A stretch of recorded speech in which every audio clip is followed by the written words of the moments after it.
রাসূল সাল্লাল্লাহু আলাইহি সাল্লাম এর নামের অনুরূপ হবে।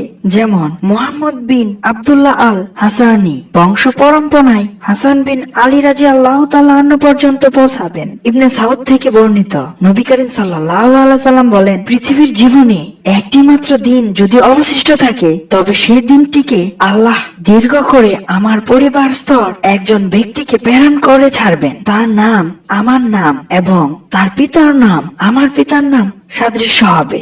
ইবনে কাসিমি বলেন, তিনি হলেন মুহাম্মদ বিন আব্দুল্লাহ আল ফাতেমি আল হাসানি। তিনি পূর্বের কোন একটি অঞ্চল থেকে প্রকাশিত হবেন। নবী করিম সাল্লাল্লাহু আলাইহি সাল্লাম বলেন, তোমাদের গুপ্তধনের নিকট তিনজন লোক ঝগড়া করবে, প্রত্যেকেই হবে খলিফার পুত্র, কেউ তা দখল করতে পারবে না।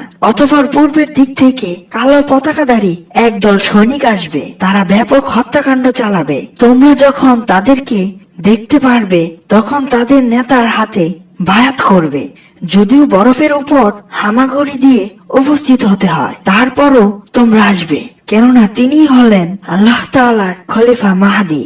সম্মানিত বন্ধুরা, ইমাম মাহদীর আত্মপ্রকাশ কিয়ামতের সর্বপ্রথম বড় আলামত। তিনি আগমন করে এই উম্মতের নেতৃত্বের দায়িত্বভার গ্রহণ করবেন, ইসলাম ধর্মকে সংস্কার করবেন এবং ইসলামী শরীয়তের মাধ্যমে বিচার ফয়সালা করবেন। পৃথিবী হতে জুলুম নির্যাতন দূর করে ন্যায় ইনসাফ দ্বারা তা ভরে দিবেন। মুসলিম উম্মত তার আমলে বিরাট কল্যাণের ভিতর থাকবে।